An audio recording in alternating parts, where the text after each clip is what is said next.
an eargasm of learning and a no-fuss show. Welcome to the Creative Talk Podcast, where you can learn straightforward topics about branding, digital entrepreneurship, online business, and many more with your charming host, John Santos, along with inspiring entrepreneurs, creators, and thought leaders worldwide. Thank you for being with us here on the Creative Talk Podcast. I'm your host, John Santos. Don't forget to listen and subscribe on your favorite podcast platform. The dancing economist, the wonderful Andrea Zsapka. Welcome to the show, my friend. Well, thank you for this beautiful introduction.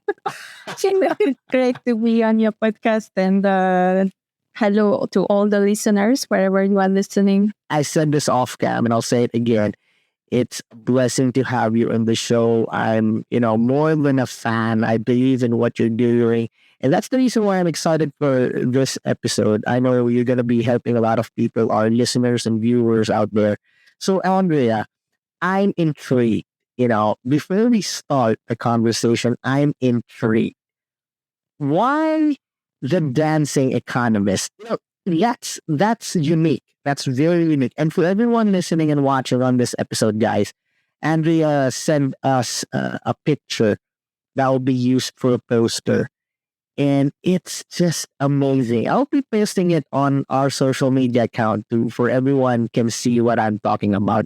But it's like a snapshot of Andrea dancing. I think you're spinning, right? The dress is all circling around. It's so graceful. I love it. I love it. So, Andrea, before we start, give us an overview of what happened. How did you come to be this dancing economist? The floor is yours. Yeah, so basically it's a long story, but at heart, I'm a dancer. I started to dance when I was 6, basically. My mom and my dad were sending me to all kind of extracurricular activities, even taekwondo. But it didn't really stick. After one class of being on the floor doing push-ups, I was like, no, it's not my style. So, and for all the listeners and viewers, she is very beautiful, very hot, but she knows taekwondo and she's going to kick you out. Yeah, so I started the journey and then I did a lot of things, singing in a choir, trying everything, whatever can be my passion. And somehow dance stick with me because of the people, because of the connection. Of course, I was small, so I was like, oh, beautiful dresses and princess and all these dreams of a girl. And I'm doing it for now. I'm 42. So it's basically a lot of years. So a long, long time since I'm on the floor. And I really love dancing, the way how it helps me to grow as a person and also how it helps me to connect to other people. Ooh. On the other side, I was an economist, so that's where it's coming from. We all had this kind of societal pressure of parents. I heard it's the same in Asia, it's the same. Mm. So all the parents want us to be who they couldn't be, Right. who they think it's the best for us to be. And my mom thought that from dancing, of course, I cannot really live. I will not earn enough money. So Right. I have to be an economist. Wow. So I became an economist on bank management and stock exchange. That's my diploma. Oh, wow. It's a totally different. Edit. And then you out there, our listeners and viewers out there, our podcast supporters. Andrea here is the creative event specialist, and she works heavily on this area. She's also the founder of the Global Empowerment Hub and Summit. So she's not all dancing. Like what she said, there's a business aspect of it, and the wonder of how she combines the two. I'm intrigued. Andrea, how do you connect that two different aspect of you? The dancing, the art, and the business side. This is a very good question, and I think I'm writing a book about it now, so it's coming out very soon, and I'm really happy to share this with the people. I found that throughout my dance classes, people were developing as persons, not just as dancers or whatever they can be, but they also got more confident. They also got more disciplined, and there is to think that, it might be my dancing background that is helping me to be that force that people want, that everyone was asking me, how can you do so many things? How can you manage this? How can you do 6 weeks podcasts with 200 hours of live streams and all this? And how do you manage as a project? And I think because of my dancing background, I get all the drive. I know the flow. I always say this, that in dance, I experience the flow. And when I go to business, I want to have the same feeling. I want to have that flow when I do events, when I mentor, when I just MC, when I go and do public talent shows to encourage cultural exchange. So all what you see, it's powered by my passion, but it's also backed up by all the economics knowledge and all the business knowledge that is behind it. So it helps me to build my business and to build my brand. Wow. Wow. That's a mic drop already. Such, it's a good combination. She's really an entrepreneur. Plus, guys, I urge you to watch this episode because she is just beautiful. Like, this when you watch a movie and there's like Greek goddesses and that's Andre here. Amazing. I'm starstruck. She is just an amazing human being. Well, but look, you mentioned about your struggles in the world of arts, dancing, and running the business. I'm excited to know, how do you deal with failure, Andrea? Because clearly, in this line where you do arts, where you have a high discipline in dancing, there's steps, there's synchronicities.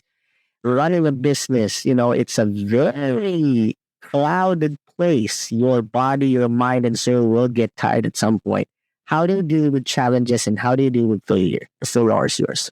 Well, I will be telling the audience, you have to listen to me very carefully, and I will post some things that are online, and everyone is talking about it. Oh, entrepreneurship is so beautiful; it's like a pink glass, and everything is so beautiful, and follow your passion and do all these things. And I'm like sitting in my office, with boxes. Right now, I'm moving out of my house and finding new ways of putting the business together, finding new ways to make it a success. I think it's all entrepreneurs can agree with this. It's a constant fluid dance, if you want to say, and it will be ups and downs, and you just have to, like my friend told me, like, Andrea, you don't have to be always so positive. Sometimes you have to let it out and let those feelings be in touch with you, and don't get disattached with your feelings. So I just let it out. And I will be honest with you, I sometimes cry. I sometimes just sit down and freeze because I just cannot do anything because the heaviness of business, of running it day to day and to get the money in so that you can keep going on. So I think success is it became a myth in people's. You see those people posting with the big cars and with the big brand, with the everything that is branded. I don't believe in that because I think success is not about that. Success is about not even money. I would say I would pass that myth also.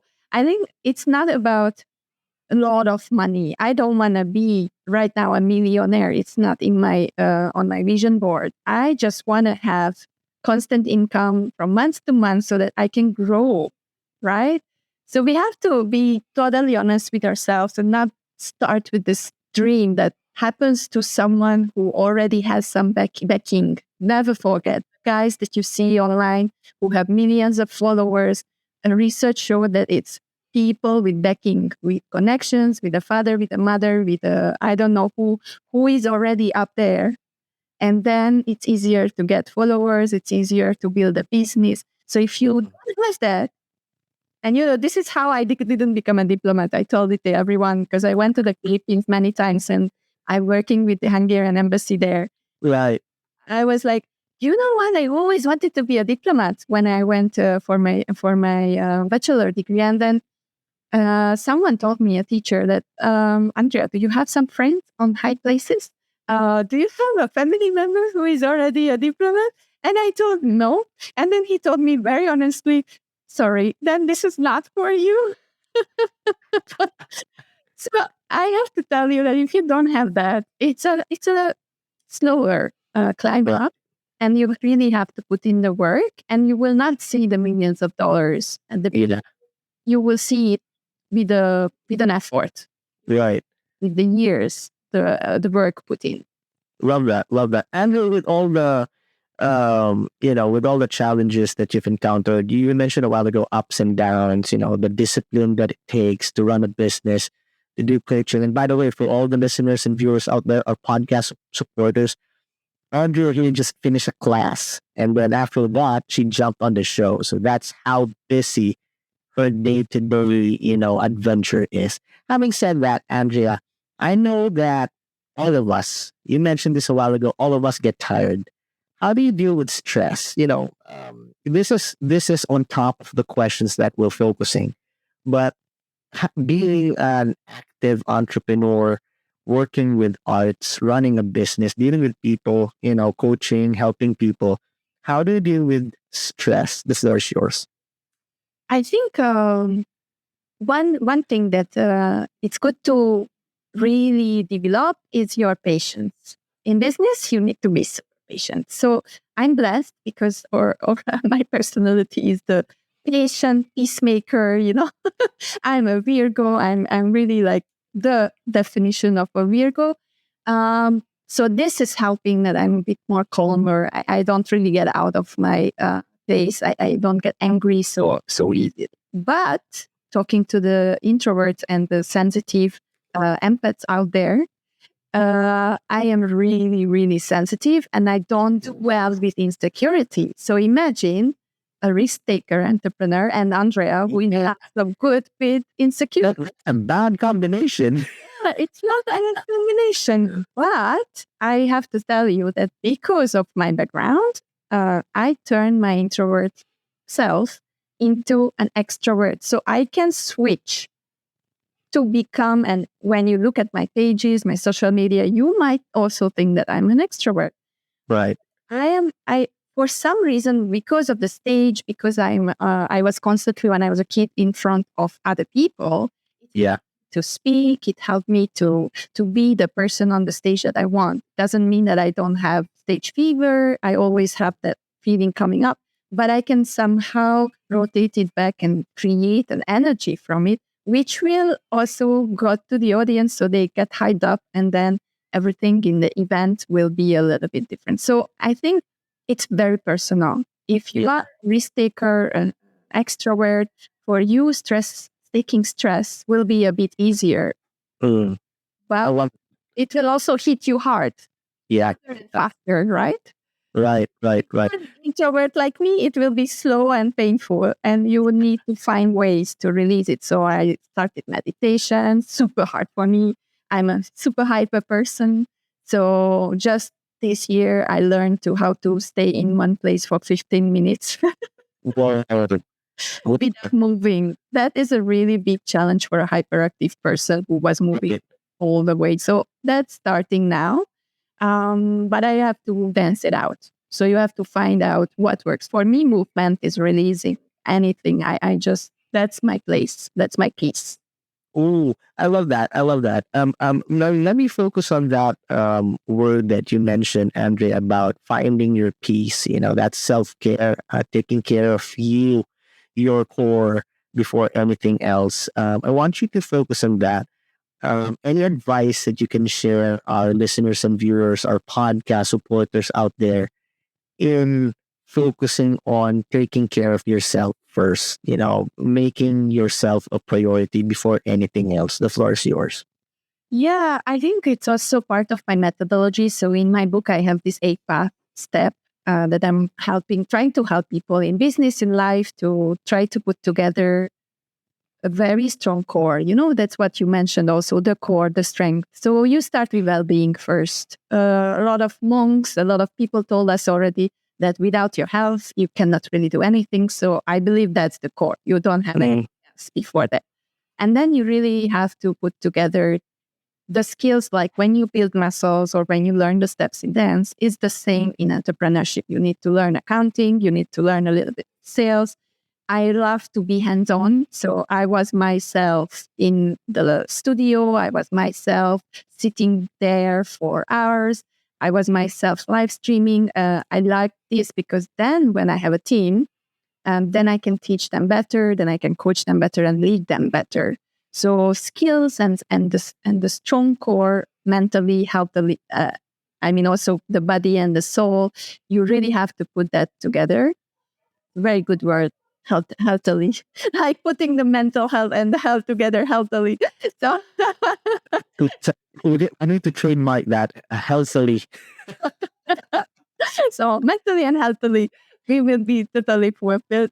But yeah, basically that's the main thing. And then after you can build it up, like the next steps in my methodology is building your resources, so that you have anything tools. It can be people, network, your relationships, super important. Then your leadership skills, of course, because you need to know how to lead yourself and other people. And then also giving back. For me, compassion is very important. Thank you.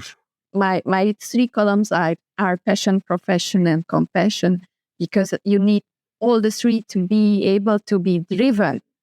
A lot of people tell me they are slow, they are not motivated. How can I get motivated? Then they get motivated by the hype of going to some seminars, and then they go back home and then they again, I don't want to do anything.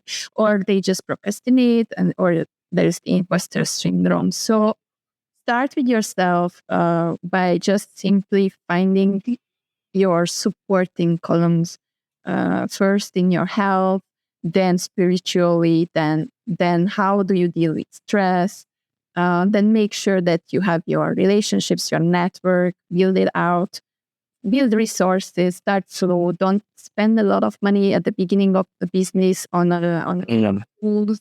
I remember, oh my God, I have spent and subscribed without knowing it. I'm just like, okay, I need this one too. I need this one too. And let's check my account. I was like, am I spending all this money on? And then I was like, no, I don't need this. I don't need that. And now I have like a mix of tools that I'm using in everyday life. And after that came the Global Empowerment Hub that you mentioned, that I started to give back. I wanted to build a community and just for free give away some knowledge so that other people get excited. That's my forte, I think. I can get people very easily energized and into action. Yeah. Thing on that. And that's why events are perfect for me. Wow. You are really amazing, Andrea. Thank you. Thank you for sharing your story, the things that you do, the things that you love, tips. And I know our listeners and viewers, our supporters, will change their journey towards success. I know this can really help them because it helped me. I'm listening and you can see my reaction, right? Because I'm just blown away. You are such an amazing human being. Thank you. Thank you for sharing your insights. But we're not done yet. Andrea, you mentioned you have a book, right? Please do promote your book, your social media accounts, events, projects that you have in line. The floor is yours. Feel free. Thank you so much. So you can find me on LinkedIn. I'm super active. Almost every day I'm posting or I'm just engaging.